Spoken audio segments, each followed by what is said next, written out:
Hello, friends. Hello, family. Here is another episode of Truth Exists. We are on episode 5 now. I have another guest here with me, here to have some good conversation. This is my buddy Chris. I met him rock climbing. We rock climb at the same place. We've been on a trip outside together. We've climbed outside a couple times together. And we just have good talks every time we get together. So I thought it'd be fun to have him on. He was interested. So here we are having a conversation. And I'm gonna have Chris talk about himself, introduce himself a little bit. All right, yeah, my name's Chris. As Ryan said, we met at the Rock Gym, and I think pretty quickly started having deeper spiritual conversations about God, about life. Right now, I'm in sales and furniture, to be specific. In the past, I did a lot of like online marketing and stuff like that in the sort of spiritual area, mindset, self development, kind of tied together with sort of spirituality, a lot of which is based on the Bible. And I know Ryan is more Bible based Yep. and his beliefs and such. And I am as well, but I have a little bit different perspective. So I'm looking forward to see, where this goes. And uh, maybe he'll learn some things from me. Maybe I'll learn some things from him. And I think we'll have a great conversation that, hopefully you guys enjoy. Absolutely. Yeah. Well, we can. How long have you been climbing? Let's start off kind of natural and just see, because Yeah. like last time when I was talking to my buddy, started off with he was talking about video games, just stuff that we had in common, and then from that I kind of just built up and moved on. So Yeah. I've been climbing for a year and a half, almost 2 years now. Um, yeah, really fun. yeah, and you're already mad strong too. Yeah, I guess so. Do you like bouldering more, or do you like doing it on the ropes more? I probably prefer ropes a little bit more. Um, but when I've done all the rope routes in the gym, I'll have no problem spending a couple hours on the boulders. Right. Sport climbing outside is what we had some fun at Red River Gorge. Yes. That was the first time actually that I lead climbed outside, and it Yeah. was so fun. We did all the routes there are phenomenal. Yeah. We avoided the rain for the most part. Yeah. We had a nice long out, not a real weekend, but like a what was it, Sunday through Wednesday or whatever it was. Yeah. Yeah. Yeah, that was a lot of fun. Yep. And I want to get back out again, go do some outside climbing, sport climbing in particular, because bouldering outside's fun. But I did get a very good rush from climbing up high outside with that rope, Mhm. taking some whips, not caring if you take a whip because you know your belayer's got you. Yeah. That's good stuff. Yep. A lot of fun. A lot of fun. I think I'm from bouldering, to be honest. Just the technique. Of course, there's super hard, complicated stuff up high, but that's when I start getting stressed out, really, because I do have still a phobia of being up high. But when I don't think about it and I just climb and do the moves, it's a lot of fun. But the second I start like getting stressed out or feeling iffy, I like just kind of freeze. Yeah. Which bouldering helps with also, because the better you can do lower, it doesn't really translate because you have to get used to that height, but it'll make it easier for sure. You'll be able to climb a little bit harder stuff. Yeah, I'm just so tall. How So tall are you? 6'6". Yeah, that's tall. I'm 6'2", and I thought I was tall. I'm not Yeah. that tall. So bouldering gets a little tricky when you're tall like this. Either you can skip past the hard parts, or you can't even do it because it's too crunched up. Yep, small So boxes. yeah, it kind of balances out though. Right, yeah. Yeah, you have strength in certain areas where some people that aren't wouldn't. Yeah. You just reach past certain holds that short people have to do intricate, tiny moves to get to. Hmm. You're just like, no, I'm not going to do that. Sometimes I can't do those intricate tiny moves. Right, and it's So forced. Yeah, sometimes the setters, or if you're even outside, it's just forced. hmm yeah, yeah, yeah. Well, go ahead and move us forward. I don't know if you want to explain or what you believe in, or if you want me to, or So for believe in, I believe that Jesus Christ is God in human form. I believe he came to this earth to sacrifice himself, to reveal himself, and to show his love for his creation, and to sacrifice himself at the end so that we sinners, people, everyone, can have an opportunity to spend eternity with him mm, rather than apart from him. Because without it, without his sacrifice, we would be doomed to pay the punishment of our sins or our wrongdoings every time we separated ourselves. which they would say is death, right? Yeah, spiritual death. Yeah. Right. So, do you remember when we went outside climbing? I'm going to tie this into. Yeah. Uh, we went outdoor climbing, bouldering, not the trip to Kentucky. And we had a deep conversation for Yeah. almost like an hour. Yeah, like on that bench right when we were done. With your buddy Dylan, he Yeah. was there. He Eating didn't really grapes. say much. He was just listening to Yeah. us both. Do you remember sort of my perspective? So I remember that you agree with the teachings of Jesus, but you interpret it differently than it just being straightforward as what a lot of people seem to be. If that makes like, and that's the best way for me to describe it without like completely butchering your point. Yeah. So I guess I I feel like following what Jesus taught is the way to freedom. Yeah. Um, freedom within yourself, spiritually, and being one with God. Like that's the ultimate goal. Absolutely. Spirituality is the foundation of my life.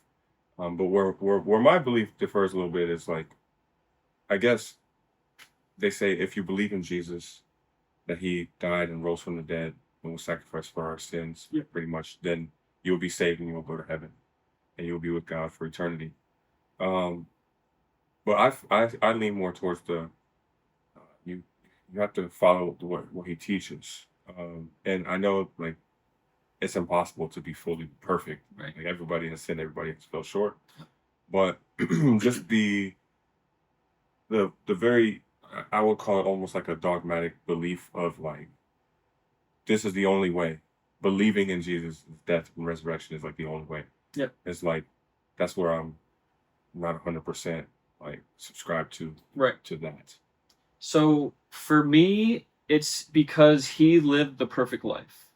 And in the Bible, it says that the only way to get to the Father is to be perfect. And that's why Jesus was able to be with him because he lived perfectly.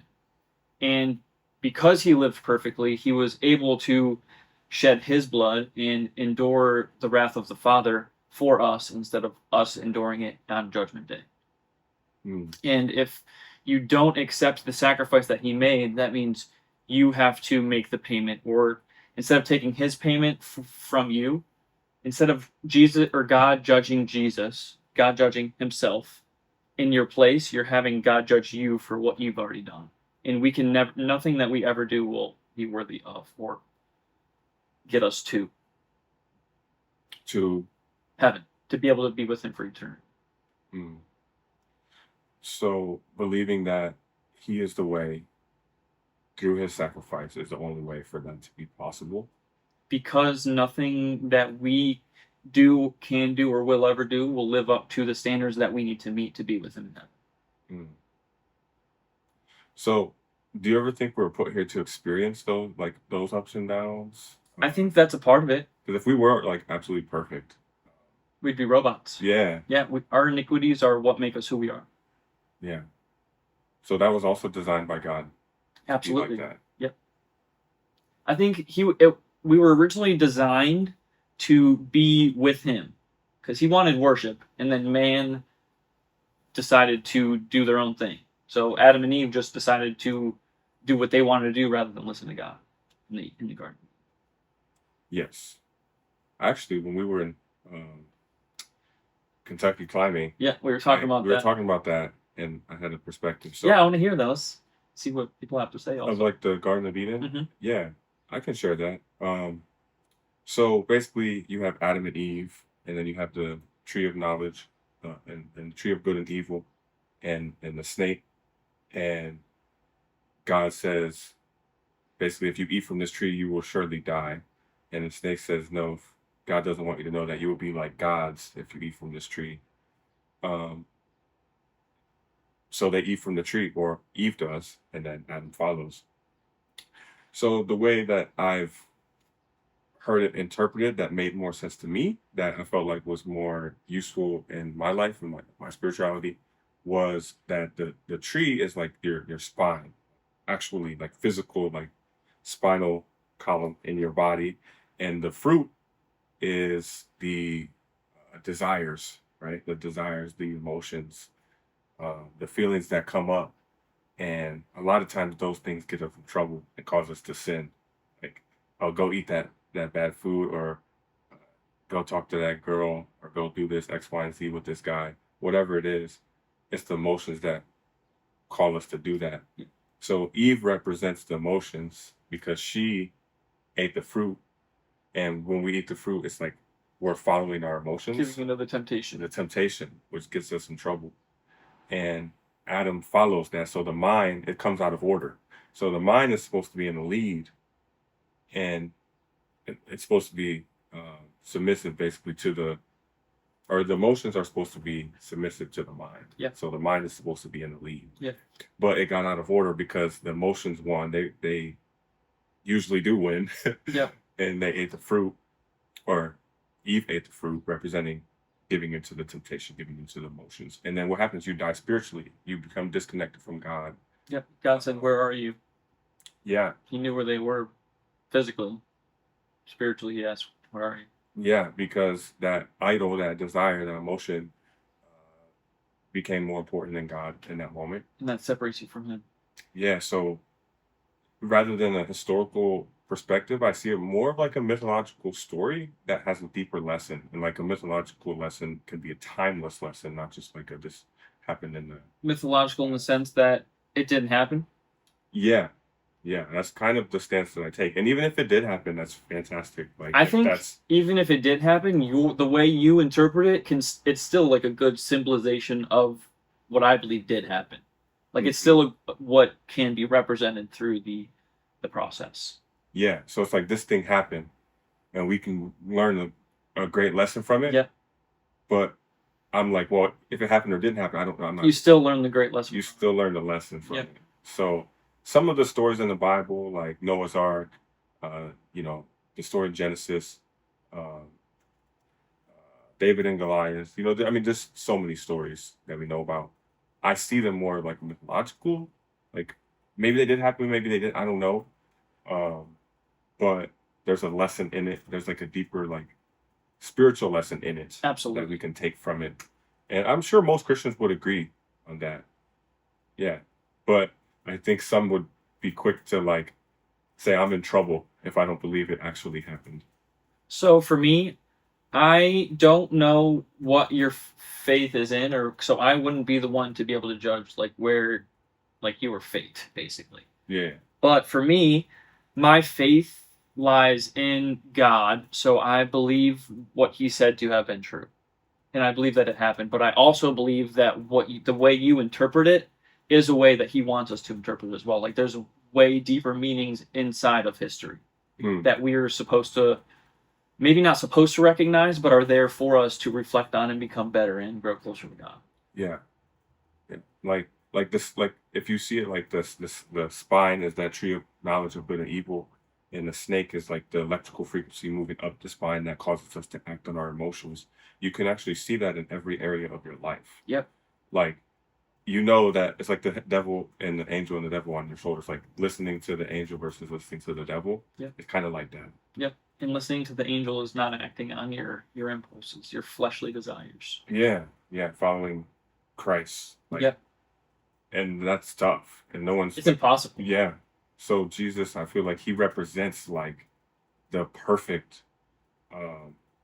archetype, the perfect being that Yep. we're supposed to try to live up to. I feel like he doesn't represent it. He does represent it, but that's because he is the Mhm. perfect human being. So do you believe he existed, like he was a person?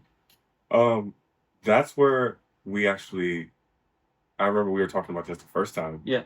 Uh, when we were climbing at that picnic table, and I was like, I don't know.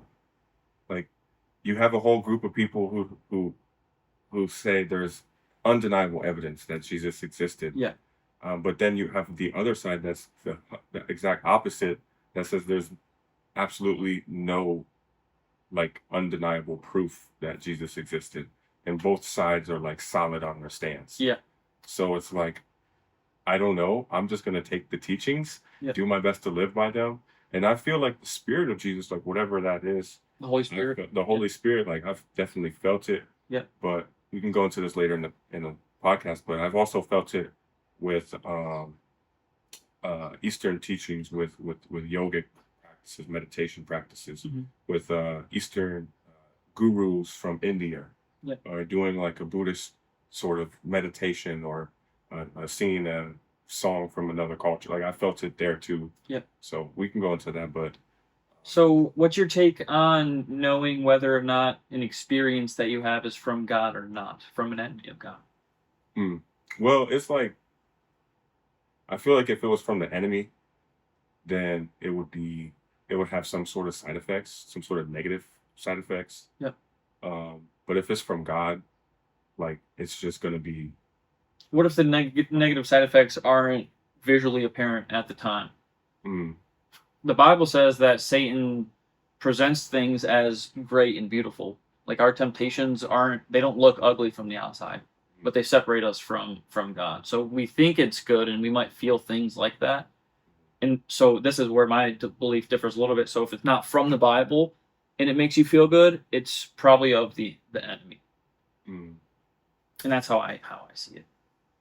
So for example, like be still and know that I am God. Um, being still in meditation, you're just sitting being Yep. still in a meditation, and you feel like the presence of God. Absolutely. That's something that's If you're meditating on his word, I would say that's different. It depends on what you're meditating on or for. just nothing. Like if you're just in silence, just sitting, eyes closed, crisscross. Your brain goes sitting, somewhere. after some time, it actually comes to peace, Okay. And peace in what?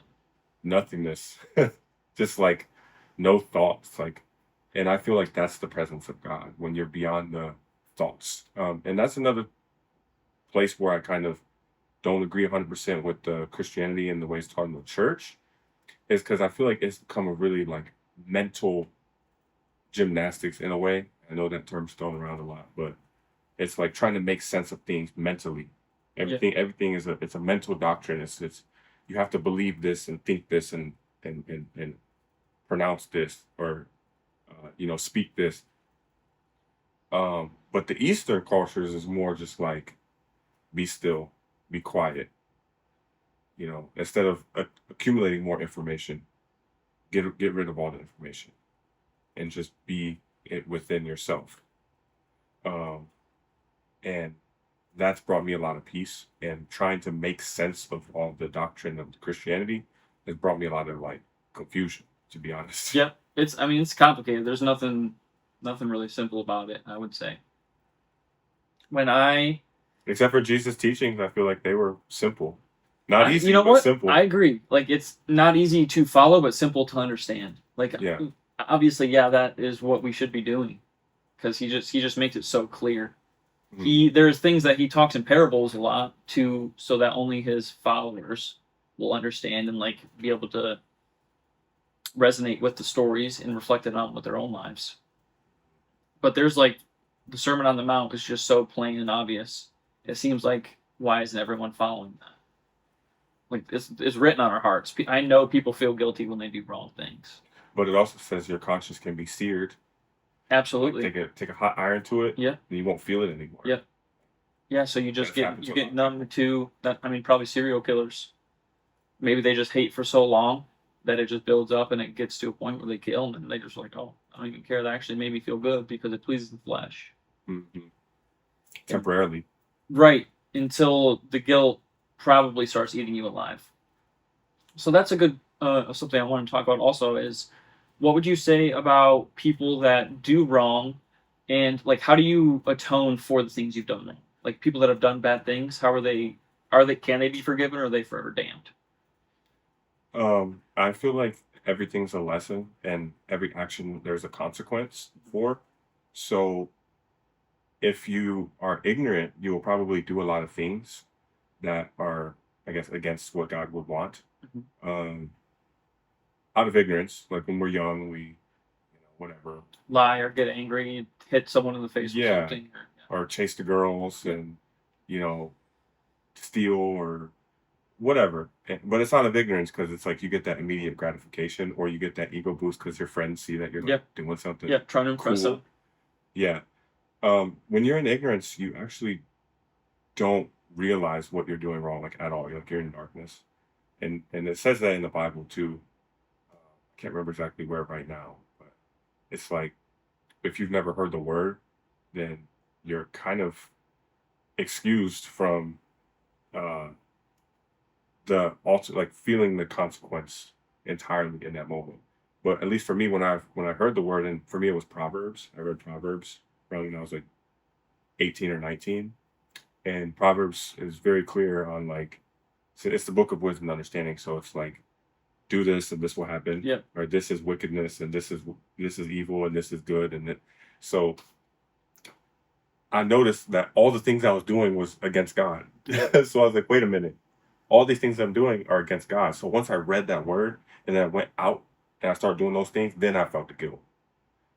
So it's Right. like if you go in someone's life and you tell them this isn't good for you because of this, it like unlocks something in your spirit, in your soul. It's like, dang, now I see. I I was blind in the past. I agree with that, but don't you think that there's also like it's like when you feel guilty, it's sometimes it's immediately after, like even if you don't know, like if you lie, like and make a big lie and say it hurts someone, I think most people would probably feel guilty about that. You and I would. Yeah. I feel like because we're connected with the spirit, like when you're connected with it and you feel like, Can people know that they're connected with it and not be or not know and be? I don't think so because you just don't care. You're just living for the flesh and all about you, Yeah. me. Selfishness. Don't care about how we affect other people. But when you realize, for me, like I realize everyone is the same as me. So if I hurt you, I'm hurting myself. Yep. Um, everything came from God. God created everything. In what sense would you be hurting So, yourself? so if I stole from you, or if I hurt you in some way, I would have to live with that guilt, knowing what I did to you. Right. It's like a But feeling. is there any repercussions for it aside from you just feeling bad about it? I think that goes back to for how I first started. Every action has a consequence, um, and Like a physical consequence or a spiritual consequence? both. So what do you Both. believe the spiritual consequence to be? Um, And how do you atone for it? well, it would actually be disconnection from God. You will be more disconnected from the source. I completely agree. That's Yeah. like when we sin, we separate ourselves from God. Yeah. Yeah. So I agree. if you're not even connected to God in the first place and you're in ignorance, then there's no separation from God You are separated from because you're God in already that separated and you sense. don't Yeah. even know it. Yeah. But once you've tasted God, once you've tasted the presence of God, and then you go back and do those things, keep doing those things, then you will actually feel that separation even stronger. Does that make sense? It does. What about the people that don't care, like that have felt it and know and believe in a God? So like people that worship deities from the Torah. Yeah. People. I mean, we can talk about that if you want. But like, Does that tie into? yes, because I was just kind of asking, like, what about the people that turn away? Like they see it, they taste God, and they Yeah. don't care. They like their flesh better, Uh, or they're scared and they're too prideful to admit their wrongdoings. mm, I think that those people have to keep coming back to keep experiencing it and keep doing the same thing over and over and over and over again until they learn. Until they learn. What about people that have billions of dollars and they don't have to learn? They can just do whatever they want, whenever they Well, want. those billions of dollars is not going to bring true peace. Agreed, but it's allowing It's them to get the enjoyment that they want at the time. So like, let's not include the people that feel the depression and kill themselves. I'm like kind of referring to the people that are like evil and do evil things for monetary value and end up getting the money in yeah. return, and they just keep doing evil things because they're so in love with what they got going on. What's their spiritual like end game? I would say. They will be disconnected from God and they will be a slave to their sin. Agreed. And that sin requires more and more and more. So like it's like an addiction, right? So if you're addicted to a drug that makes you feel good, you need that drug to feel good. Yeah. But if you are not a slave to that drug, and you found God, like that presence of God doesn't require anything. No. It doesn't require anything. Trust. Yeah, and just giving yourself up, Yep. like surrender of self. That brings the truest joy. So they're just going to be a slave to their flesh. Yep. And it might feel liberating or free, but take away that stuff that's keeping you happy, and then you'll watch they'll wither away. They'll be in deep trouble. So what about when they do die? What's with their spirit? What do you believe about that? That's a great question. I personally believe um, that they will either keep coming back here or go somewhere to another realm or dimension that they will learn their lesson at. Do They will they? go somewhere. Is it for eternity? I don't believe it is. Well, I don't think that the soul ever dies. So whatever is life is already eternity. But I don't think they go to a particular place for eternity. Um, Is it bouncing around? How do you? Yeah. So how do you believe to like fix yourself when in that state? How do you um, get out of the torment? Or can you well, not because you're too prideful? hell is fire, right? It's Yeah. fire. And I think that's symbolic An of unextinguishable fire. yeah. Well, unextinguishable. Well, I think fire represents purity, purifying. It purifies you, like you purify gold, you put it in the fire to get all the impurities. So I feel like that's kind of what hell represents in a way. And I've done a lot of thinking on this, a lot of journaling, a lot of studying. This has been the main thing in my life. I've been trying to understand how this stuff works. So this is just where I'm at right now. Yeah. Just sharing where I'm at right Yeah, now. absolutely. Same. So I feel like hell represents purifying the soul. And it might look bad and terrible and feel bad, um, but you keep doing those things, you're just gonna keep burning up, burning up, burning up until you finally get tired of it. And that's actually, in a way, it's like a paradox. It's not good, but it is good because it's purifying you. It's purifying. It's essentially it is bringing you closer to God. But some people need a longer purification process than other people. One person goes to jail for a day, and they're like, okay, I'm never doing that again. But another person might need lifetime, a lifetime, a lifetime of the same suffering to finally get it. Yeah. So the people that are presented with the truth, and some people come to it later than they think, but the people that don't, I think, believe that it's possible, like that it's might be true, because most of the time it's atheists, Mm, I would say, that just don't believe that there is even an afterlife. mm, And I think that they're too prideful that even when they're in hell, that they wouldn't give up. Even if it was possible that it's not eternity, I believe that hell is once you're dead on this plane, you've chosen to be either with God or without Him, mm. and then it'll remain that way for eternity after your physical life. You either have spiritual life or spiritual death. And I think the people that are going to have spiritual death, which is separation from God or be in hell, are going to be too prideful even in hell that they're mad at God for putting him there. So they'll just stay separate from him forever because they're mad at him. And it's their own fault that they're there Hmm. because they didn't accept the gift that he offered them, which is just trust. Believe in the promise I made that all who believe will know me for eternity. Now, don't isn't there some people that believe like that God went to or that Jesus went to hell to save the people Mm, there that had to change the heart, something like that? Or am I wrong? I'm not sure. I don't Okay. remember reading about that. There might be something along the lines of Jesus going to hell, but I don't think it's to save people because he already tried to save them, and if they're in hell, that means they've rejected him already. Mm. So he may be presenting himself to them, but I don't know what the context is that he presents himself. I'm not familiar with that Mm. passage or book. What do you think about this? The Buddha said, um, if it was up to him when he died to go to heaven or hell, speaking from a Christian standpoint, I'm not sure this is what he actually believes, Mhm. but I somewhere it said that he said he would go to hell to try and save those suffering. The ones that are suffering in hell chose to be there. And I would say they chose to sin, which is separating themselves. And I would say it'd be wrong of a loving God to put them there like unknowingly. But if Jesus says, "Here's my hand, you can take it and I'll set you free," and they're like, "No, I can do it myself," then he's like, "Okay, you can try, but you're not going to be able to live up to my standard." Hmm. And without his help, we are damned.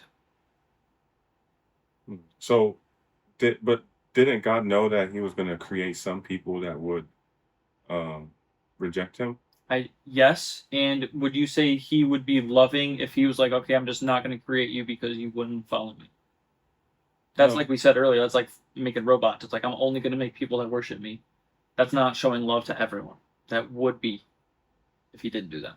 That are because he is loving. Hmm. That gets into the free will or fate argument a little bit. I wholeheartedly believe we have free will.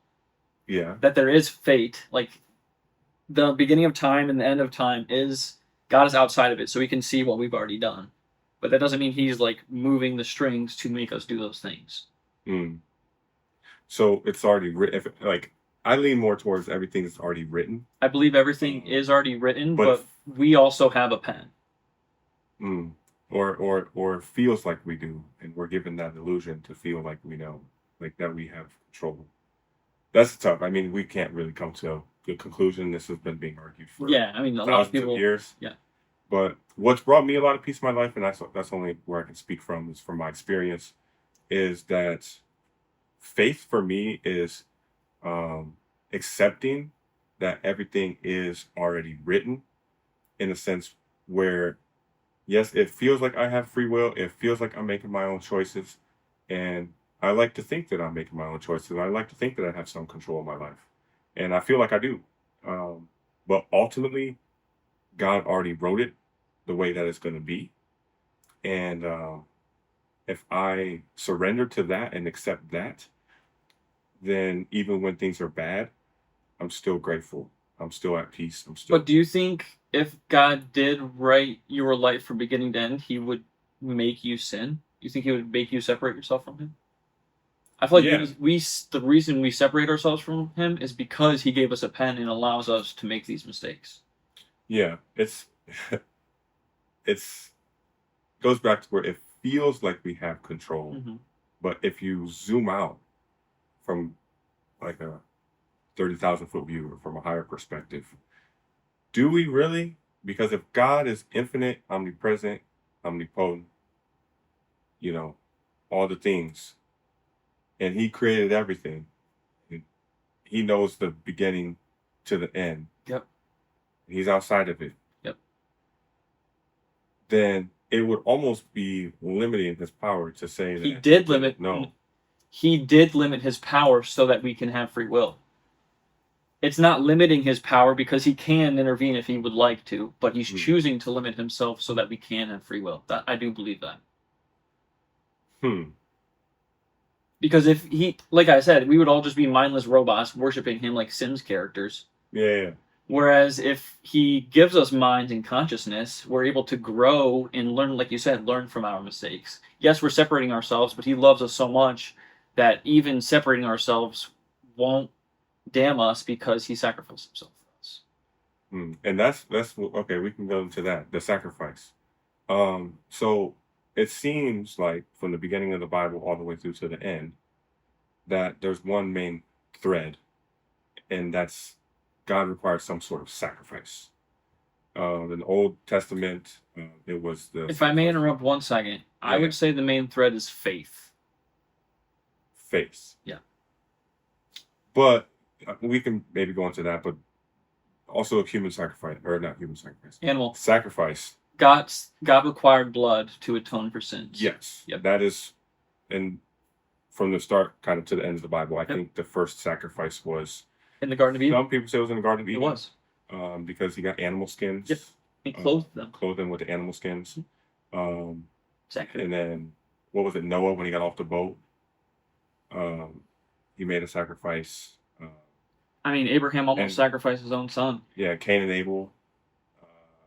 I believe God was not happy with the sacrifice of the fruits and yeah, I think it was So the fruits. Cain He was happy with the animal fats.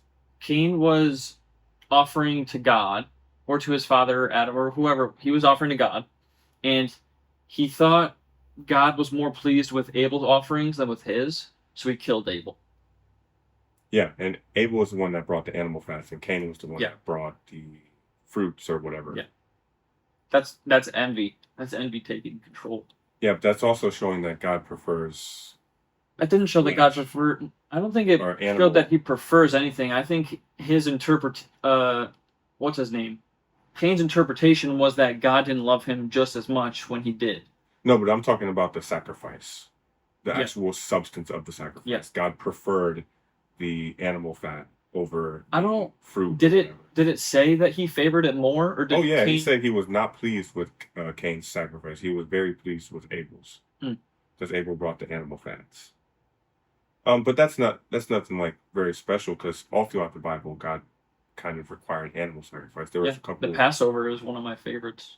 Yeah, because the lamb. Yeah. And then they tied it Over up the to doorstep. Jesus. Well, lamb is he is the Passover lamb. Yeah, they tied Ah, it in. Yeah, amen.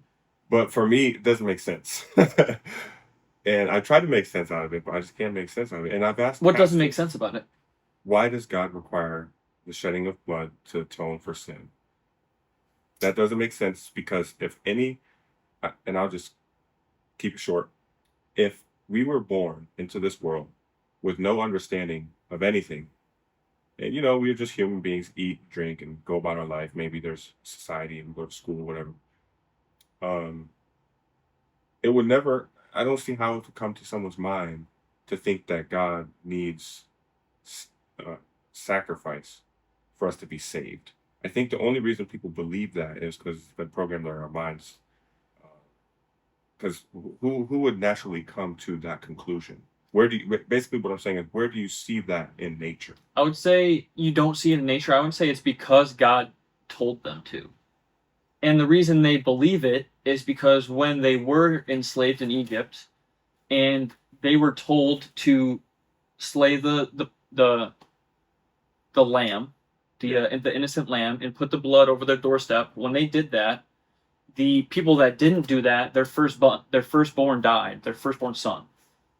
So they were like, "Oh, God is real, and us putting the blood over our doorstep did save us from His wrath." They're like, "Yeah, that's real. That's true."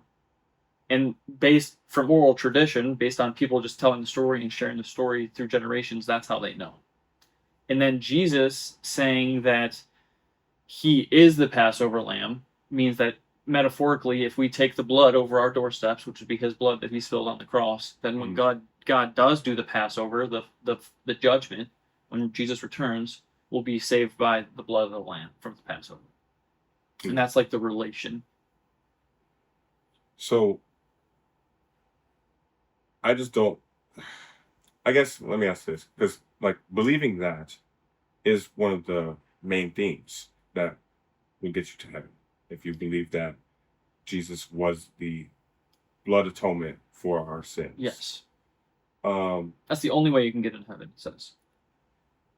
yes, and this is a great thing that that we're going to go down this path because I would ask you, did Jesus say that? Because from my studies, he never once did, and that doctrine came from Paul. Said right, and Paul was revealing revelations from God. Paul never met Jesus. Yeah, he was killing Christians. Yeah, but he never met the physical Jesus. Right. He saw a He vision. had a vision. Yeah. Yeah. So. And I believe it to be a revelation from God. And that's the typical accepted Christian belief. Yeah. It lines up with with Jesus' doctrine. It's what he taught, and it's completely consistent with the Old Testament as well. No, I would say it didn't line up with his doctrine. How not? Because Jesus never said, believe that I died and rose from the dead. He did through Paul. Atonement for your sin. He did through Paul. But where I never got, what I never understood is why it's not in the red letters. If that was the most important thing, why didn't Jesus just say it? What if what was the most important thing? Like believing that his death on the cross saves all of us? Yes. Why didn't he just say it? Because it seems to me when I read the red letters, Jesus taught to stop sinning. Jesus taught works. Really, if I mean, I know that can be a touchy subject, but he did teach works. He told the lady, "Go and sin no more." He said many times, basically follow the commandments. And we can never I live think up to it was the rich man that said, "What are the most important commandments?" He said, "Love God with all your heart and love your neighbor as you love yourself." Um, and he said, follow the commandments. I think several times What about the to be saved. what about the people that were talking to Jesus and said, "What about all the good things we've done in your name?" And he said, "Depart from me, I never knew you." Hmm. So like even doing good things does not gain you grace in his eyes. What was that verse again? Because Matthew, what is it, 15 or somewhere around there? I don't remember the they were exact saying, verse. what was the context around that verse? They were talking about salvation, Yeah. and some of them, So we've cast out demons in your name. We've yeah, done exactly. exploits in your name. Yep. He said, "Depart from me. I never knew you." And then after that, he says, "Only those that do the will of my Father will be, you know, Which is to have faith uh, in him. And through our faith comes those good works that Jesus told us are good. So at that point in the story, and this is good, this is real good. At that point in the story, he says, "Do the will of my Father." That's how you basically make it to him. Um, Jesus hadn't died yet. Right. So what is he talking about? Faith. I believe faith. And in his teaching, was to not sin, and or to do your best not to sin, and to give everything up to God, like And that, surrender yourself, deny and, yourself. and I agree, yes. And I would say that that's just impossible to do. We can never do that to his standard. Hmm. We should strive and do the best that we can Hmm. because we love him, not because we're doing it because we owe him. Because that would you're denying the free grace that he's provided us. Hmm. So in that verse, I agree. I agree with that. I agree with that. To do good because you love God, not because you're trying to be saved. yes, I agree with that. yeah, And I wouldn't say that I take the stance of I'm going to do good things because I want to get to heaven. No, yeah. I'm going to do good things because I love God will turn and people away. That's it. Yeah, I want to be with God. Yeah. So yeah, we agree there. Yeah. I also wanted to go back to that Matthew real quick. And the reason I interpret Jesus saying you to do the will of my Father as faith is because he in the previous verse he denies works that we believe the commandment. He denies the 10 commandments as being sufficient. And he says the will of my Father. And the will of his Father is to be faithful. Like that's why Abraham was viewed as righteous was because of his faith, because he trusted God so much. And that's where True. our righteousness comes from, is from absolute 100% faith and trust in him. I'm gonna see if I can pull up that verse real quick just so we can get the full Yeah, context. yeah, absolutely. To make sure that I didn't have to actually do with denying works, because that would be kind of a contradiction. Because many times Jesus said, he's not denying works. He's denying salvation based on works. mm, okay. He wants us to do good works because when we do good works, we're in his presence. We're saying his presence as long as we're doing the good works for him. Because you can do good things and not be in the presence of God. Mm-hmm. True. Let's see here. He says, "Enter." Oh wait, is this the right one? Enter the straight gate. Matthew 7:22. So yeah, this is the same verse where he's talking about entering the straight gate. For wide is the gate and broad is the way that leads to destruction. Many be that go thereat. Also, I read KJV, by the way. Yeah, I know that's there's fine. a lot of controversy around that one. No, too, that's fine. But It's just harder to understand for people that don't have as good of interpretation and like just like skills to put certain things together. I think the ESV and NIV help people like that if you're not used to the old language and stuff.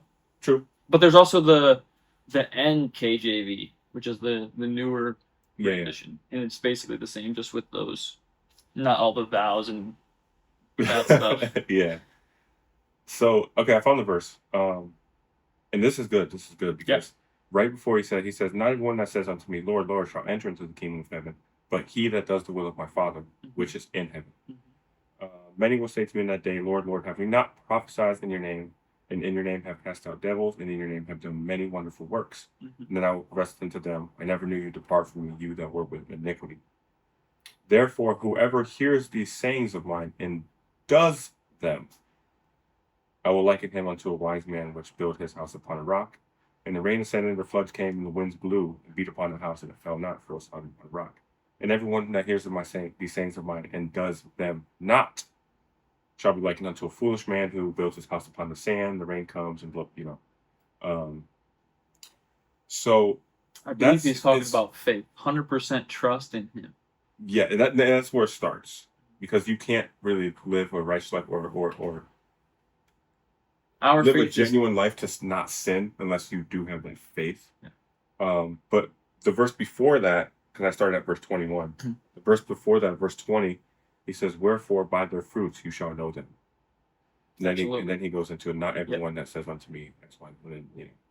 Um, so he does say like those who do the works of my Father would be like to a wise man who builds his house upon a rock. All that stuff. He was saying our works are like iniquities.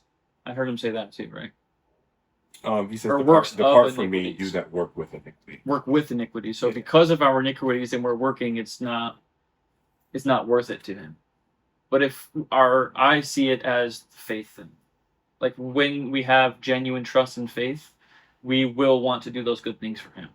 And I think people have trust and faith in him, but if they also trust in the things that they do to maybe gain them more favor or to like affirm their salvation, that's when he will say, "Depart from me." Yeah, I agree. Because it could be like those people were coming up like those are the type of people who were coming up to him that were like, "But we did all these good Yeah, things because we exactly. wanted to get to heaven, Yeah. not because you actually have." Not because I love you, right? Yeah, yeah, yeah. So that's that's that's true. The foundation has to be that love for God, that Yep. faith, that trust, that surrender of yourself. Yep. Do you have any questions that you had baked I was going to ask or you the any same off the thing. rip? Oh, similar stuff. Yeah, whatever Have I comes answered? up. Have I answered? Oh, any questions that I have for I you? had some. So I guess, and if you have any for me, feel free to interject whenever. I was going to ask if you think Jesus is the only way um, to heaven or to Mhm. eternity with God, and if so, why? I guess. Jesus said, "The only way to the Father is through me." And by him saying that, I believe it to mean having trust and faith in him and believing that he is God. Because if you don't believe that he is God, then you don't have trust and faith in him. And him saying that the only way to the Father is through me tells me that we can't be in heaven with God unless we trust Jesus. But do you think? Because I don't necessarily believe that, but I do believe what he said, but I interpret it a different way. Mhm. And this might be new to some people watching, like, or I don't know, I don't know what sort of audience you have, Yeah. but from a more mystic perspective, he says, "I am the way, the truth, and the life. Yep. And the only way through the Father, or to the Father, is through me." Correct. Um, a more mystic Christian, I guess, would interpret that as the "I am" is the same "I am" that was in Exodus 3:14, and God says His name is "I am." Yep. And as individuals, we say "I am" when we're referring to ourselves. Uh, I am Ryan. I Mhm. am Chris. The "I am" has to come before the name. The "I am" has to come before the attribute or the whatever you're saying after it, the feeling. So that "I am" is presence itself, is consciousness itself, from my perspective. So when he says "I am," it is Jesus is the impersonation, or that sounds like a bad Embodiment. word. Embodiment, personification is the word I was meaning to say, of God. So if you look at it from a mythological from like story, like say it's just a story, Mhm. and maybe it happened historically, maybe it didn't. I'm not here to say that. I lean more towards that it did actually, but if it didn't, or even if it did, the I am still represents consciousness. It represents the foundation of life, like the canvas. Like you have the canvas of life, and then you have everything written on the canvas. Yeah. And without the canvas, nothing would be. I agree. And what that canvas is consciousness. I'll wrap it up just a minute. So I think when he says I am, he's referring to consciousness itself and referring to that consciousness that's in each and every one of us. And he says the only way through the Father is through me. And when you talk about yourself, you say me. Hmm. So I think the only way through to the Father, to heaven, to be one with God is through yourself, not your ego, not your character, not your personality, not Chris, not Ryan, but through transcending that identity and coming back to the canvas, to the presence of God.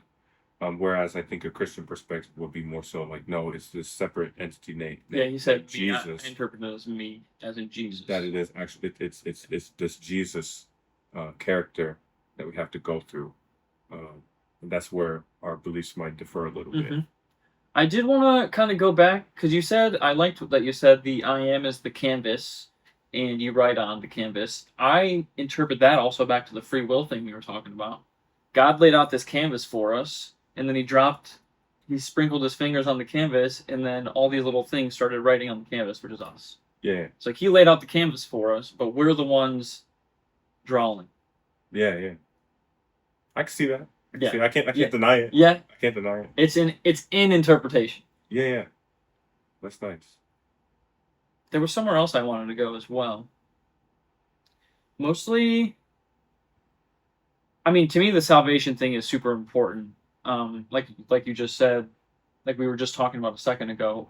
I do believe the only way is through Jesus, and I know that there's other religions. I've talked about this on the podcast a little bit too. That say there are other ways, and Jesus isn't the only way. Like some say you have to be a good person. Some say you just, like you say, meditate and just become one with everything and not rely on yourself. And then it says that you've achieved enlightenment or whatever. I'm not super versed on all the different religions, but the little bits I do know about them, I know I've learned that just by trying to be a good person, you're good basically.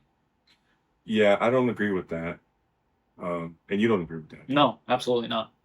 Because trying to be a good person, it's like you have hate in your heart, but you are gonna act like you don't. Yep. But rather like go to the core and like see why that's there and like surrender, kind of like get down on your knees, like give it all up to God. Like, Lord, I can't get rid of this heaviness. I can't get rid of this hate. I can't get rid of this anger. I can't get rid of this greed. Do it for like I give myself to you.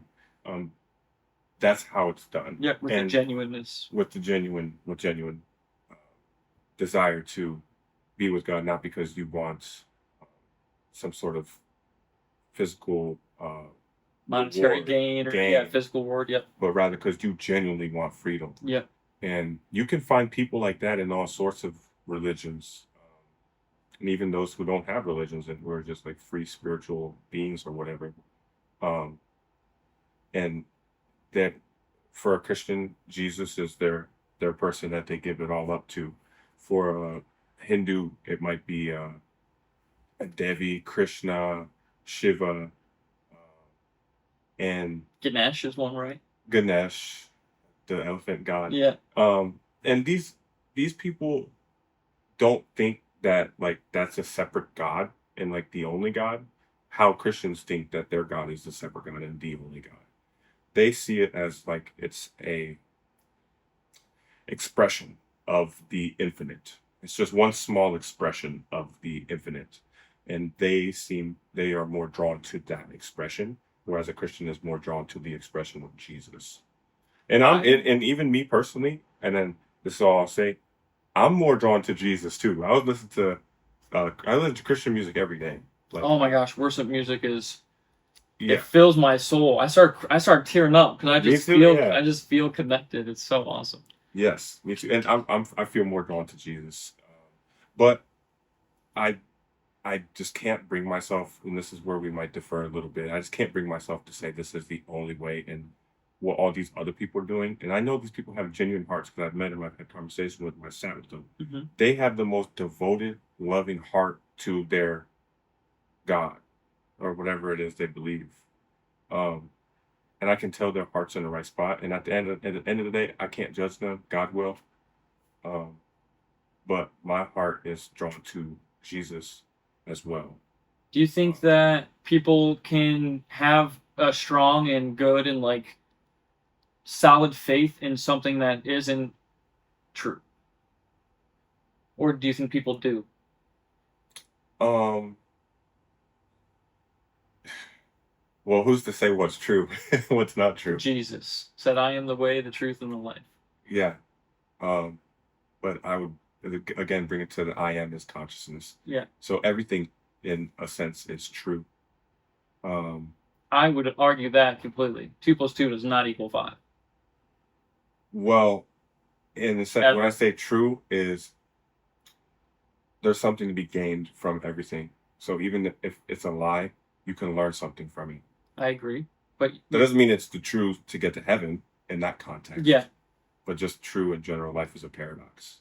Everything is true. Everything is a lie. Like I disagree with that. it's yeah. I feel because if it wasn't, then this plus this wouldn't equal 4, but it will always. There's always 4. Yeah. It's never like there's a possibility that I might put my finger up again, or put another finger up, but that it wouldn't be 4.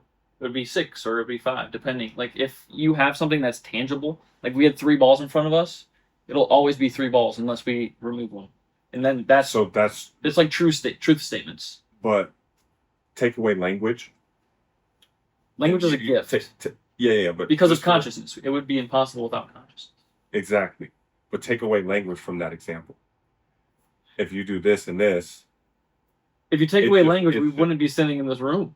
Well, yeah, but let me get to the point. If you do this and this or this, it Yeah. doesn't matter what you do. It's true because it is. yes, but if someone were to say no, that doesn't, it always equals 4 is what I'm saying. In the Which is the parameters of truth. logic. Yeah. Yeah. In the parameters of logic, there is truth and there is false. Yes, 100%. But life in general, if you take away language and you take away a discerning mind, everything just is. I agree. It exists. It just exists. And existence itself is true. But Agreed. in the parameters of logic, there is truth and false. So saying, I think I finally understand what you're saying, because you're saying existence itself is true without any outside acting forces enacting on it, and making something potentially false, or saying something's potentially false. Yeah. I agree with that completely. Because if it weren't, then we wouldn't exist. Nothing would be possible. Yeah. Like gravity being the constant, the orbit of the planets being exactly the way they are. Like without any of those constant truths, what life wouldn't be possible. Yeah. And I think that's super interesting and awesome. Yeah. We're in a realm that we call Earth. Yeah. And there are certain laws in place. Um, you would say gravity. Constants. I'm called Constants. constants. Yeah. Or like controls. Or constant. You could say controls if you're thinking about in the sense that God, like some people say the perfection of like everything. Like if any little dial was off, then nothing would be possible. You could say controls in that sense. That's how I would interpret it. Okay, or constant, yeah. But yeah, I know exactly where I was going with that. But The different realms, I think. oh getting yeah, into. this realm that we're in right now has certain constants, Yep. certain laws that can't be adjusted by us. I can't change the way the sun moves, or No. the stars, or the moon, or the planets. They were written that way by God, by higher power, by whatever you want to call it. Agreed. And that's why I love nature, because you can go out, you can look up, and you know that that was created by something beyond Absolutely. our abilities. People will deny it though. That's fine. They can't change it. Nope, they can deny it, but they can't change it. Absolutely. Like, I don't trust NASA. I don't trust the space agency. I don't think we live on a globe flying through space. That's another conversation for another time. Yeah. But if you look up, you can see what you see in the sky for the last at least 6,000 years that we know. The sun, the stars, the moon have all followed the same path. Yep. Man's hands cannot adjust what we see up there. We can mess around with the trees and we can play around with all the stuff down here on Earth. And clouds and stuff. Unfortunately, they can mess with the clouds. Bummer. Yeah, but I don't think they can mess with the sun, the stars, and the moon. So No. we can look up there and we can see God's clock, Yep. and I think we can learn a lot from that. And I think that goes into astrology too. I do think the Bible has an astrological aspect to it as well. So something I did want to talk about a little bit was because you mentioned all the what was it, the Hindu gods? Yeah, I guess. I believe mythology to have been real. I think those deities existed, but I don't think they were gods. I think they were fallen angels. Okay. I think they're man-made gods in the sense that we prop them up as gods. Hmm. Yeah, I think if someone's in ignorance and they attach to a particular image or idol and they think that's their God, and they're not aware that that is just a small, minute expression of the infinite, then they are still in illusion. They are still in the darkness. So would you say that about Jesus? Someone that believes Jesus to be God? Um, yes. But it's a process, or it was created for someone to get closer to God, so it can work for people. From my perspective, it can work for somebody. If somebody, and I have I have an aunt like this, I have a cousin like this. I mean, Jesus, everything Jesus. I mean, if I go to their house and I have an hour drive home, they'll come pray over my car in Jesus' name. Yeah. Like everything, and they have beautiful lives. They have beautiful husbands, or whatever, Spouses, kids, relationships. spouses, Yeah. relationships. And I will never go and try and sway them from what they do Right. because it works for them. It works for them. I see great abundance in their life, and when they pray, things happen. And I let them pray over me in Jesus' name. Like I pray in Jesus' name myself. It's powerful. Um, and as I said, Where does the power come from if you don't believe that he's God? the intention behind it, because you believe you're praying to the ultimate God, so therefore that intention manifests as reality. Mm-hmm.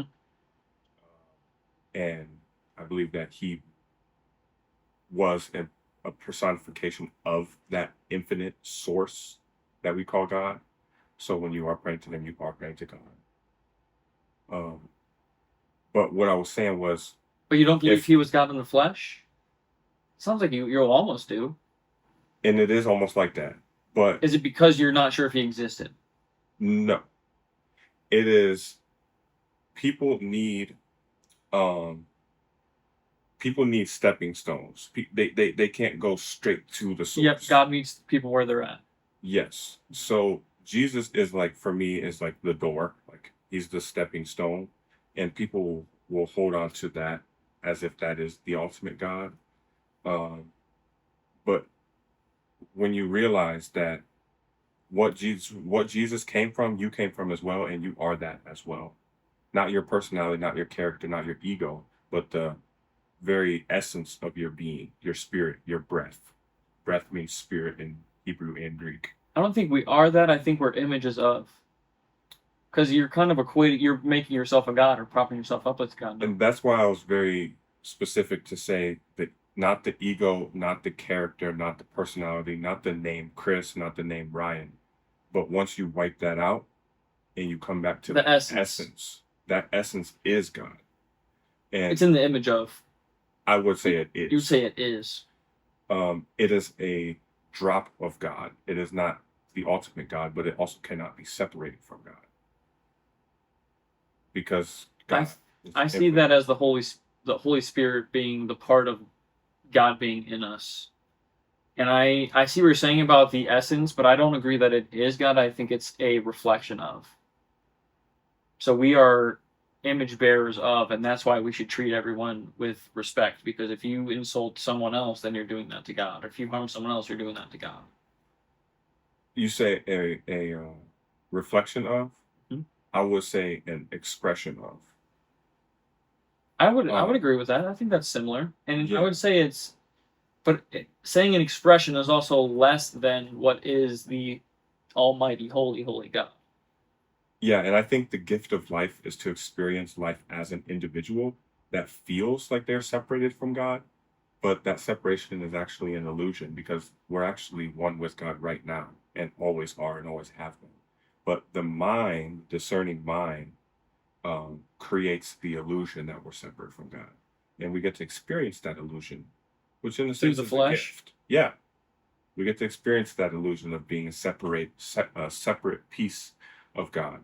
And I think the whole idea of spirituality and what even Jesus came to teach was that beyond your ego and beyond your like limited identities of self and personality, you are that I am. Yeah.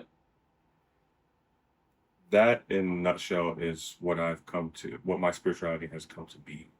And I feel like a relationship with Jesus it helps a person give themselves up enough to come back to that I am presence. Even if they don't know what's happening, even if they don't logically know, if they have no idea what I'm talking about, it doesn't make sense. Probably doesn't. But as long as you have that relationship with Jesus, you're good. I'm not going to sit here and try and convince you otherwise. Yeah. But if you keep digging and digging, you will come to realize that that I am that Jesus is saying, that was said in Exodus 3:14, which is interesting because 3:14 is the number of pi, which is infinite. Kind of interesting how God gives his name in Exodus 3:14. Um, anyhow, the I am is an infinite, and you are part of that infinite source. That's kind of what my spirituality Yeah. has come to. I see every time I can understand that interpretation, but I don't understand the like we were talking about a little bit earlier, the separation from God for eternity. You don't think it is for eternity. I think people that choose to separate themselves from God, if they've done heinous things and they don't care about Jesus' sacrifice for them, then they are making that setting that stone. And I want to give you Bible verses that support this, but I don't know them off the top of my head. No, I appreciate the transparency. Yeah. For sure. If you come across them later, send them over. Yeah, absolutely. I'm completely open Yeah. to it. Man, and the Jesus sacrifice thing, I feel like he did sacrifice his life in the sense of he came down to live for the people instead of living for his own selfish desires. I think that's the sacrifice. Because if I Do you sacrifice, think he was sinless? yeah, like if he actually came and like everything, yeah, and You believe he was resurrected from the dead? see, that's the part where I'm like, I don't, not really, you know, and then I feel like my heart's in a good place and everything, and I mean, From your perspective of truth, though, doesn't he? Yes, he did rise from the dead, but also no, he didn't. Wait, explain. So the way you explain truth is the way you perceived everything. Oh, how life's the paradox. Yes. Did he yes and did he no also? From your perspective. And if so, why not? Or if not, why not? I don't know if I understand the question completely, to be honest. So from since like earlier we talked about stripping everything from the canvas. Yeah. There's nothing relative to say that it's not true or to interpret it in a way that makes it not true, right? Yeah. It's just it is what it is. Existence is. But since we do have all these variables and we are here, would that mean that yes, Jesus did rise from the dead, but also no, he didn't, because someone can interpret it differently? Would that make it both true and false? If not, why not? That's how I like kind of interpret what you said. Well, if a man in history named Jesus rose from the dead, if he did, then he did. Mm-hmm. If he didn't, then he didn't. I don't know. If he didn't, it's a big, huge difference between if he did. Because Well, if he because in did, the Bible it says if he didn't, then all of this would be.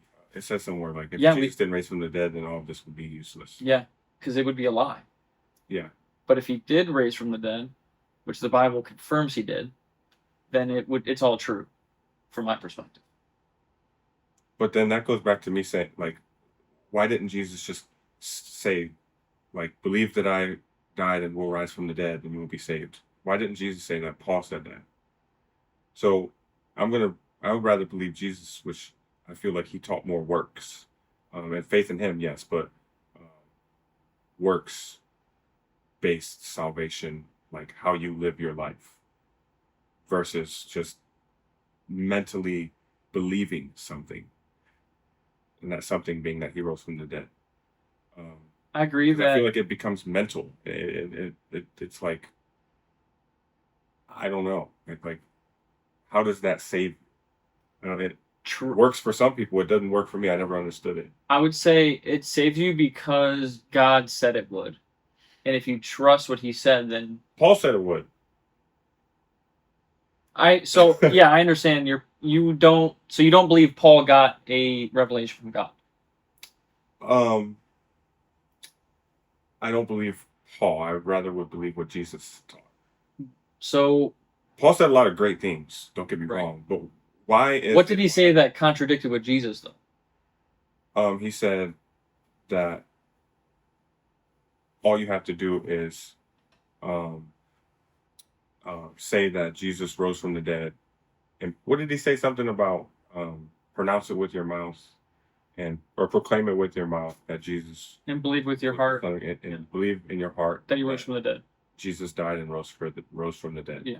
Um, why didn't Jesus say that? Because when the rich man asked Jesus, how does he be with God in heaven? Jesus told the rich man to follow the commandments. Didn't He say it's harder for a rich man to get into heaven than it is for a camel to get through the eye of a needle? Yes. And I believe He said And that. that was the eye of a needle was actually a gate Right. in Yeah. Jerusalem. Mhm. For a The camel had to get down, and Yeah. what did it have to do? It had to take off all the baggage off of its back. Yeah. Because that's how you get to heaven. You take all the nonsense off of you. You get rid of all the identities. How does the and nonsense come off of you? How are you cleansed from Give it to God. nonsense? In what sense? In what way? You deny yourself and you surrender your burdens to God. Is that a work though? Would that be counted as works? Like you're doing works to gain His favor? No, I think that's anti-work because it's surrender. Work is like doing something to get somewhere, but That's what it non-work seems is like. just giving up. I would say it's still a work. Not doing something to gain something is like you're trying to work towards getting something. With your heart being in a place where it's not the ego trying to do it, Mhm. rather it's the heart. You're doing it because of the faith that you have. Yeah, Yeah, I think that's a huge distinction in it. yeah. And it also needs to be clarified before God on Judgment Day, because I believe He will ask, "Why shouldn't you get into heaven? Why should I let you in?" Because if I was to come to you and like, yeah, bro, that sin I used to do, I'm beyond that. I'm not gonna fall back into that. I got God with me, bro. I'm not gonna fall back into that. Any person that knows will be like, You're alive. good luck. Yeah. Good luck. So if someone comes up to you like, I got God with me, well, I'm not gonna fall back into that sin. Yeah, you have to be humble enough to Mhm. acknowledge that you can't live up to His standard. Yes. And that's the kind of surrender that I would be talking about. Yeah. Yeah. Not my own character, Right. my willpower to Yeah. overcome sin, but rather just that Trust and faith. Yeah. Faith is what saves, and our works are produced from our faith. Not that our works are righteous. Our faith is counted to us as righteousness. Now we can talk about this though, because your faith is in that Jesus sacrificed himself for His enemies, all of us. everybody Yep. to be saved. Yep. My faith is in God is infinite, beyond what I can comprehend.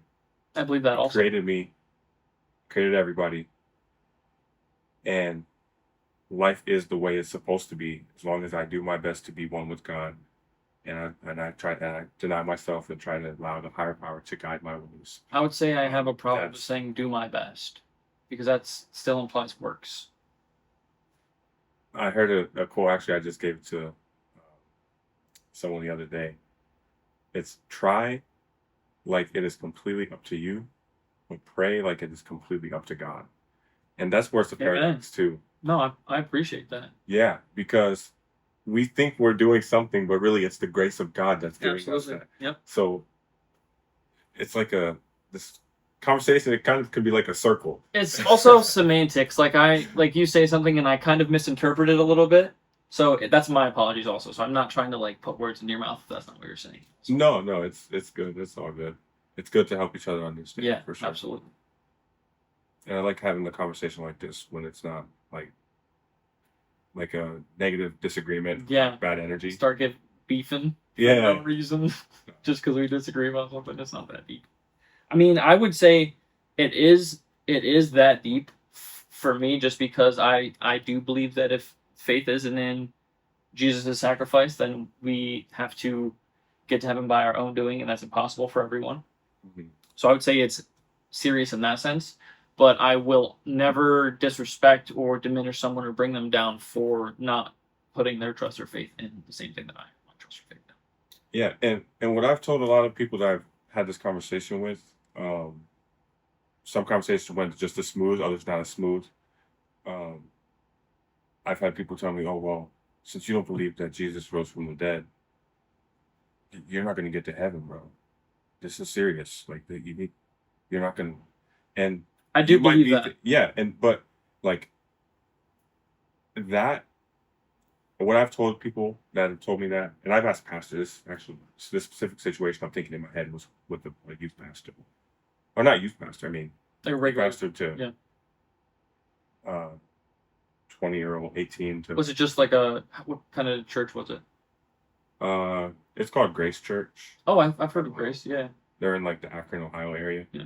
Um, yeah, there's a pastor there. I don't know what's youth considered. Is youth considered like 18 to I would say 30? like He's not the main pastor, but he talks to the teenager, young adults. I would say that's what they would call them, young adults, Young adults pastor. 18 to 25 probably. Okay, he went through the schooling and he did all that stuff. So I wanted to ask him some questions. And he said that to me. Like, basically, you don't believe this, then you're not going to go to heaven, man. This is your sign. This is your. So, okay, I hear you. I hear you. And this is what I told him. If what you're saying is true, my heart genuinely seeks truth, and that will come upon me. And Amen to that will completely reveal itself as 100% truth. And I'm open for that. But the problem that I've seen is they're never usually not the same. They're like, no, they're like, it's like 100% certain that they have the only truth. And that's fine. I'm not going to try and sway you. If you have questions, I'll answer them, whatnot. But why can't you be, not you, but in general, Yeah. be open enough to say what I said? If what I believe is for some reason not true and what you're saying is true, then that truth will make itself 100%. It'll make it apparent. Absolutely. So that's where I stand with that. I I'm agree. open for ultimate truth. That's what I've been seeking. Mhm. Like I'm a seeker. So yeah. I love that. And that's why you're able to have good conversations also, because you're not clinging on to what you think to be true. You're pursuing actual truth. And in doing that, you'll not want to be malice or hateful towards people. Because the truth is that the truth is love. Because Jesus is love. Or God is love. Yeah. And yeah, I believe that to be the truth. And you're close. You're right. You're on the boat. On what boat? Well, the boat of believing that there at least is a God. Well, Well, we can talk about that. yeah. Oh, so okay, yeah. What is your take Well, on what I just said? I think God is everything, all at once, experiencing itself as an infinite amount of expressions. And this being that's on birth certificate named Christopher, is one of those expressions. And so is every cell in my body and every molecule and every atom Mm-hmm. and you and me and everything. And God is everything all at once, experiencing itself infinite amount of ways. And it can be accessed through through, I guess, as humans. The gift of being human is to realize that that God is within us right now and that we are an expression of God. Other creatures, I can't speak for them, but I think they might not be able to come to that realization. And in the East, this is what they call realization. you realize the light clicks one day, and you're like you've been in a dark room and the light switch turns on, you're like, wow, this whole time I was seeking God. God's been here in me the whole time. Jesus teaches that God is in you as well. But yeah, that is my perspective. Whereas I believe, and correct me if I'm wrong, I think Christians think that God is separate. And they will also say God is here within you and within in all things. And actually, sorry if I'm ranting, No, but you're a fine. Bible verse that ties in, I think it's Ephesians 4:6. Says there's one God and Father of all, who is in all, through all, or no, above all, through all, and in you all. So what is above everything, through everything, and in everything? Consciousness, life, Yeah. that I am presence. So I don't really perceive God to be an external being, but rather I perceive God to be everything, because if I think if God is infinite, then there's no other way that it could be. So do you think he? I guess you don't think it is a he. Would you say the being that is God is also outside of time, space, matter, Yes. or is it only in time, space, matter? It's in both, like equally, or Yes. like how do you interpret that? It is within time, space, matter, and outside of time, space, matter. Infinitely in both. Like you Yes. just say it's continuously infinite. Because time doesn't really exist. It's just a concept of the mind and of being human. Like eventually we're gonna have to use the bathroom. Well, if humans weren't here, time would still exist. Like time would still go on. Time Yeah, itself is a concept. but does the Like it, past like exist? inches. I would say yeah. The past doesn't exist though. It exists in memory, in the form of memory. It did exist. But does the Meaning- future exist? I would say yeah, But because it's going to happen. it doesn't exist yet. But it exists in the sense that it will happen. Like, if when it happens, it is reality, and if it had happened, it was reality. If it's going to happen, it will be reality. Was and will be. Yes, But the only thing that actually exists is now. I think they all simultaneously exist. In the now. In the present. They exist in the future also. Just because we can't access it, I wouldn't say that it doesn't exist. We can access the past with pictures and But stuff we're like that. accessing it in the now. yeah. Everything we do is in the now, and everything that we did is gone, and everything that's gonna come, once it comes, it'll be now. I wouldn't say that everything is gone, because if you like, let's say we build something in the past, we still have that thing. Now. Right. But that doesn't diminish that it was at one point, or that it won't be, or No. Yeah, no. But That's what I'm saying. I'm just saying that it does exist as a concept. the past and present? Yeah. Or In future. past and future? Yeah. Yeah, as a concept though. Yeah. But actual existence only exists now. I don't know if- it doesn't it's not a it's not a mental it's not a theory. It's not a belief. It's not a doctrine. It's just exists. It's just the way it is. The only thing I think saying that all there is now diminishes what can be or what has been. no. How's that? Because you're giving up what was, and in a sense, not even looking forward to. No, that's will not be. that's not what I'm saying. I think it's a gift that we can look back in the past and we can create in the future. But knowing that ultimately the only thing that exists that is true is this moment, and it's always this moment right now. It's like And the moment it's keeps like, changing as we perceive it. It's like I ask you the question: how long is now?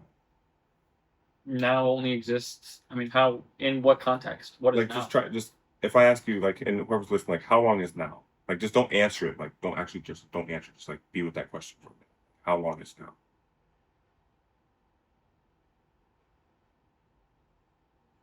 I would say it's the instant that you say now. Like once you're done saying now, it's not now anymore. Yeah. So life essentially is emerging from the present moment. I'd say it's emerging from the past. No? I don't know. I'm just here. So do you Here's believe, life. how do you interpret evolution? Do you think we evolved? I was gonna say this. I don't know all the answers. No, yeah, same here. I'm not proclaiming to know every little thing about every little thing. Um, I am curious about your interpretation though.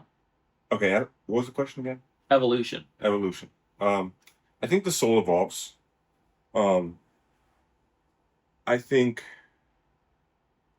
we are all on different levels Of of, I would say, consciousness. Let's just say um, levels of self development, or people perceive things differently. Everyone. yeah, but you can clearly see someone that's on a higher frequency or level of consciousness. I would say that's the fruits Jesus talked about. Yes, you will know them by their fruits. Yeah. I love that. Yeah, that's great, because you can tell if someone is in a deep dark like place in their life and like depressed and I don't know, Anxious. like harming themselves, Yeah. and just in this constant, like they're in this small bubble of darkness and they're this little Anxiety, depression, individual. self-hate. Yeah, and they think they're like just this individual being that is separated from everybody, and they're Stuff. kind of scared and they're worried and they're like, that's somebody that I will have deep compassion for Absolutely same. and will want to help them And love for. and give Yep. them love. Yep. But and not from a place of judgment by any means, but they're on a lower frequency right now. Trying to help them, bring them up. Currently, Yeah. they're currently on a lower frequency. So, and then you have somebody like, I don't know, I don't want to use me or you as an example, but somebody that's a little more self-aware, that has more peace and joy in their life, and they're more solid within themselves, and they're more grounded, and they have a higher presence of love. Yep. There are different levels, and I think sometimes, and this is where we might disagree, but that's okay. I think sometimes some people have to go through many, many, many lifetimes to develop themselves in that way, to become a more loving and joyful person. So you believe the soul reincarnates? I do, yeah. I think whether it be here or another realm, I do think it is a cycle of life. I do take more of an Eastern uh, thought process or perspective on that. Mhm. Um, it just makes sense to me. I don't think I it's think- one life and done. To but me, I that think- takes away individuality from people. Like in referencing like ego and persona and stuff like that. Like that takes away from us. And I agree that God is in us, but it also, if we were to reincarnate, like say, person A didn't wasn't on the right frequency, like to match your language, and if they died, is it person A still person B, even though it's a completely different being?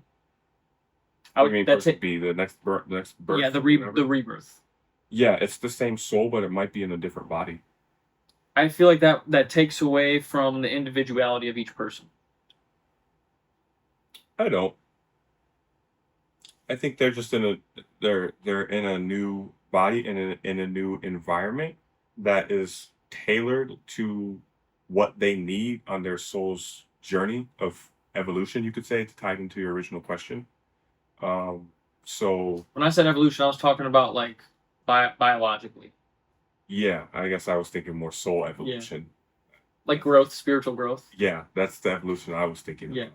Physical evolution, like Darwin. Yeah. Mm, Or any sort of. no, I don't believe that. So how do you believe people came about? I think God thought it up. Like spoke it up, thought it, and then spoke it. You Yeah. don't believe in the? Do you believe in the God spoke it into existence? Yeah, I think speaking can be synonymous with thought. Yeah, that's fair. Yeah, we don't know how God spoke or how He does speak. Yeah. So yeah, we can't perceive it. It's completely outside of, infinitely incomprehensible. Yeah. Yeah. Only what he explained it in a way that we can perceive it. Yeah. Which is why some people are confused by the singularity. I do believe that there was a singularity. I feel like there has to be if there was a beginning of time, right? And people say, "Oh, Earth is like 14 billion years old," but I Says who? Yeah. I mean, they're looking back in time and they're using Equations. assumptions. They're filling the equations with assumptions to line up with what they believe to be true. Yeah. This rock formation is 17.8 billion years old. How do you know? Yeah, Oh, carpe because the diem. scientists have, yeah, I get it. They all come up with an equation and they agree upon the equation. So then that equation becomes the The default. norm, And the then standard. it's, come on, we don't know. We're guessing. Yeah, your assumptions. Yeah. Assumptions have to be made to get the exact answers that they get. Yeah. Which requires faith in a way. Exactly. And I trust God. I just simply trust God wholeheartedly. Yeah. I know that I'm going to stumble. I know that I'm going to make mistakes. But I know that He is forever loving and will pick me up every time. He told me He would. Yeah. I agree. Yep.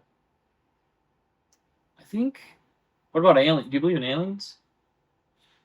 Like aliens in the sense of like people believe in extraterrestrials. Extraterrestrial means from another land. What about 'Cause like terrestrial is land, right? sure, yeah. What about like people believe in the green aliens from space? No, I don't. Well, man, am I allowed to talk about plant medicines on here? Why not? Okay. I've done certain plant medicines, um, Oh yeah. and I've seen beings, Okay. and they weren't outside. They were like when you close your eyes, you like experience them. Yeah. Um, Like visuals, hallucinations. they would say hallucinations, but like if someone's done uh, Psychedelics. DMT, whatever, that's the main one. That's really what I'm talking about. You see these other beings, and many people experience the same beings that they've seen. Like Yeah. there's a lady in there that people have seen. There's wicked beings in there too. I think that's demonic. That's It to is. me is not good. It's lower frequency. Low beings. frequency. Yeah. And they do exist. 100%. Demons are real. And there are lower realms too, like hellish realms. I will agree with The that. abyss, torment. Yeah, I will agree. There are realms like that. Mm-hmm. And you could be incarnated into one of those realms. The only thing I think is it's not in eternity. I think you can come out of it. I don't know the truth. Maybe it did. I don't know, but Mhm. that's what I think. Mhm. But aliens and like other beings, physically, I think it's like a radio frequency. So when you're in the car and you turn the radio knob, I think it's not knobs anymore. Some cars are still a knob, Yeah, some of them are. but it's like yeah. everything's touch Touchscreen. Yeah. But you turn the knob or you change the channel on the TV and you get a new channel because what happens? You're tapping into another frequency. Yeah. So I think some people who've seen aliens and seen other beings, those beings are here, they're here now, but we're not on that frequency to see them. They're demons. Yeah. I believe them to be You demons. think they're demons? Mhm. So like for example, if there's a beings here watching us do this podcast. Yep. Could be. There could be, but we're not on their frequency, so we can't see them. Yep. But if something were to change your frequency, turn that knob to 87.5, and now you see them, but I don't. Yeah. So who am I to say that? Let's say you've had alien encounters. Who am I to say that you're lying or you're not being truthful? Just because I didn't see them. I don't think they're lying. I think they're misinterpreting what it is. Could be that too. I think That's how I see it. Yeah, I think they're on a different frequency. Yeah, How they got to that frequency, I don't know. Same. But Yep. that's yeah. Yeah, we have pretty similar perspectives. So what you can go into more what you think. I'm curious. So I like people that do have these experiences, like extraterrestrial experiences, I'll say, or like being probed and stuff. I think that's interactions with demons, and I think they present themselves in a way to convince you or bring you farther away from the truth, which is Jesus. And if you are to proclaim the name of God, you use Him as your sword, then you will be freed from all of those evil spirits and bad frequencies. Like one time, I was memorizing verses because I was doing like this study group with my friend, and I started to lay down. I went to bed and I was just reciting the verses in my head, and I got this crazy visual. And I was laying in my bed. It was like a dude in like a raincoat. It was like an orange raincoat, and he was just stabbing me like in my sternum over and over and over again while I was saying these verses. Wow. And it felt real. It was scary, and I was like stunned. I was locked. I couldn't move. I was watching this dude stab me while laying in the bed. I couldn't open my eyes or anything. And then I stopped thinking about the verses that I was reciting, and then I thought about God. I was like, okay, I'm just gonna keep reciting these verses, and I just kept reciting the verses, and they just like vanished slowly, Mm, like faded away, and then I was able to open my eyes again. And that was for me a spiritual attack, like the enemy trying to separate me from God. mm. But instead, I used Him as my strength, and it went away. Wow, That was really scary. That was really scary stuff. that's wild. Yeah. Yeah, I do believe that the word of God and the name of Jesus, Yep. it has power. Yep. Definitely, definitely does. I'm gonna check to see if I had any more questions for him. Yeah. If you do, let me know. Um, but I'm good. Whatever you want to do next to talk about. Do I have any questions? I mean, I kind of have a good understanding and basis of where you're coming from. I wish that I had verses to give you and share to affirm my beliefs in Mhm. what I see to be God's standard and what I have seen to have read like from Him, like based on my interpretation of hell and heaven and salvation and things of that nature. I don't think trying to think of like not necessarily like controversial things, but something that's like out kind of outside the box and you wouldn't normally hear be asked about faith. So you believe in the lower frequency beings, which is demons. I completely agree. And they're in like I see them to be in they're on Earth but in a different like a realm or a different plane of existence. So like you said, we can't see them if the frequency changes. Mhm. That makes sense. How do you view angels in a similar way, but like a higher frequency? Angels are like light beings. Every angel's name in the Bible ends with El. And El was the name for God, for the masculine version of God. And God is light. So my perspective of angels is light beings. Some people are more drawn to angels, and like actually, I had like the psychic lady one time tell me that I'm surrounded by angels, like, and they are with me, and I'm like, I have a powerful shield around me. And this wasn't a Christian lady. This was like a Psychic. woo woo Yeah. psychic reader type of Yeah. lady. Crystal ball type vibe. Yeah, she was like that kind of lady. A very, very, very nice person, very loving being and everything. But she told me that she's like, but she's like, if your head gets too big and you like become egotistical, then all those angels will leave. I was like, wow, like, well, I wasn't expecting that message, but thank you. Right. And my middle name's Angel. I don't know if you knew that. No, I did not. Yeah, my middle name's Angel. Nice. Um, do I call out on angels and such? No, I go straight to the source That's what I do for too. everything that I ask for or need. Same. If the angels are protecting me, like Or that lady they're said, they're His vessel to answer your prayers. I'll never yeah, ask them because it's of His volition, not theirs. yeah, If that makes sense. Or that's how I interpret it. Like people pray to Mary too, and other angels. mhm, And I think that we should pray to the source. And if He uses those vessels to enact His will, that's great. But praying to those things, I think, is wrong, genuinely wrong, because you are trusting in something that's not the source. mm, Same thing with aliens. When people believe in like extraterrestrial aliens, they're believing in what they've been fed on social media and big media and all that in schools. And I think that's the goal behind all of that is to pull us away from God. yeah, Because the fight is between good and evil, not between each other. And all of that stuff that is pulling people away is causing more and more people to just fight amongst each other rather than love each other and fight the enemy, which is temptation at the end of the day. yeah. It is.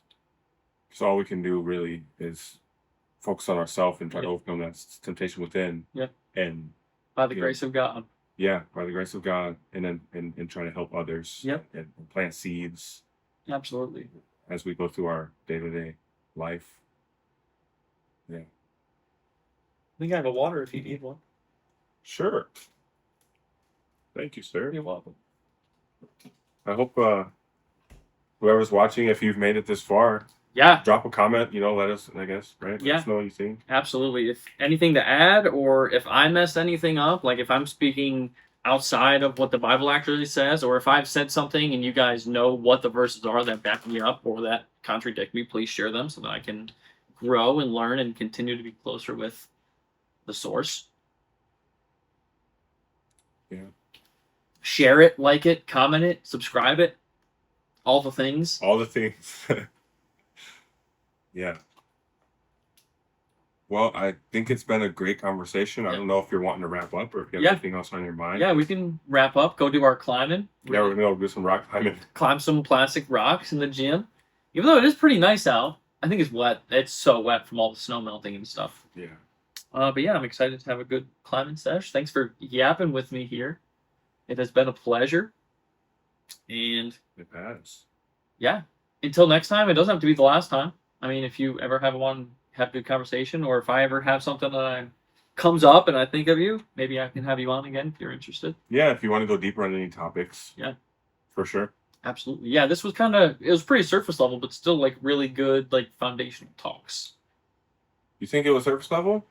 I think it was kind of deep. I would say it. Depends on who. So I would say surface level, You and go into scripture and stuff like that. right, like it was just like our base beliefs. Like we got deep, like just because we had so much time to talk about and like kind of break down it. But I would say deep in the sense of like, yeah, getting like super exact in particular with like the things that we were saying. Where if I had scripture, I would have been able to do a little bit more of that. But Yeah, me too. Yeah. For sure. absolutely. All right. Well, thanks for coming on. Thanks for watching. And until next time, peace out. Peace and love. God bless. God bless.